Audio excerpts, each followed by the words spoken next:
Thank you very much, Mr. Speaker. Mr. Speaker, this motion to recommit is of three parts, and I'd like to ask the gentleman from Texas, the ranking Republican on the Judiciary Committee, to explain one of the parts as it deals with a very important constitutional issue. Mr. Speaker, I thank the gentleman from California, Mr. Lundgren, the ranking member of the subcommittee, for yielding. Mr. Speaker, this motion to recommit would add to H.R. 5175.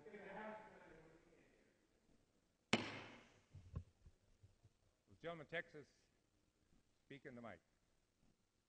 Mr. Speaker, this motion to recommit would add to H.R. 5175 the same expedited judicial review process that Congress approved as part of the McCain-Feingold campaign finance reform law.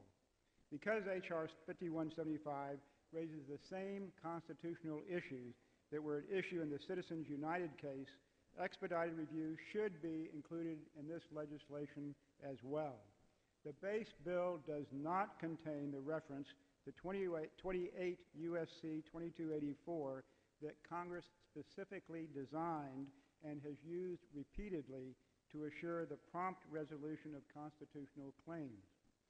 Judicial review may not have been included because the base bill was designed to stall judicial review by the Supreme Court until after the 2010 elections. I hope that is not the case. But this House can only dispel that suspicion and facilitate the prompt constitutional review of this legislation by approving this motion to recommit. Mr. Speaker, I'll yield back. Gentleman from California. Mr. Speaker, as I mentioned, this motion to recommit is in three parts. It applies the Act's expanded ban on expenditures by foreign nationals to include lobbyists who register under the Lobbying Disclosure Act to represent countries defined as state sponsors of terrorism or to represent a foreign national as defined by the Act. It also provides that political robocalls, which are not authorized by a candidate, may only be made by one of the individuals who are called are listed on the federal Do Not Call registry. Does nothing with our robocalls by the candidate or by teletown halls, either as a candidate or as a member of Congress. And finally, as was mentioned by the gentleman from Texas, this repairs, hopefully, an unintentional problem in this bill, perhaps intentional. This bill does not have the expedited appellate procedure that we've had in every other campaign finance law. And what this motion to recommit does is say that same process that we've had, which allows an expedited review of the underlying constitutionality of this bill, will be in this bill as it has been in the past.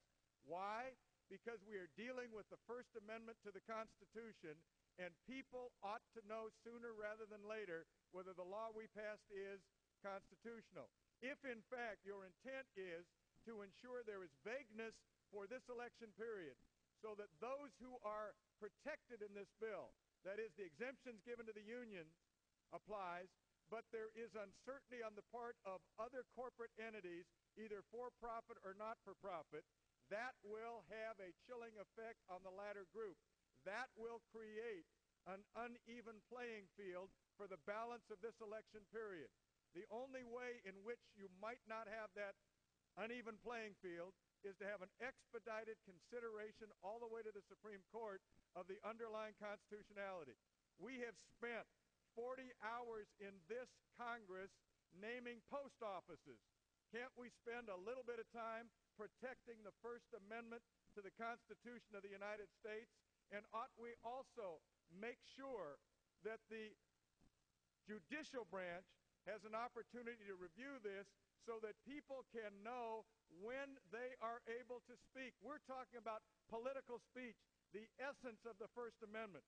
And for us not to allow that consideration by the courts in an accelerated manner, as we have every other time, is unworthy of this place, is unworthy of our constituents, and is unworthy of the Constitution that we take an oath to uphold. So I would ask for a unanimous vote in support of this motion to recommit. With that, I would yield back the balance of my time. The gentleman yields back his time.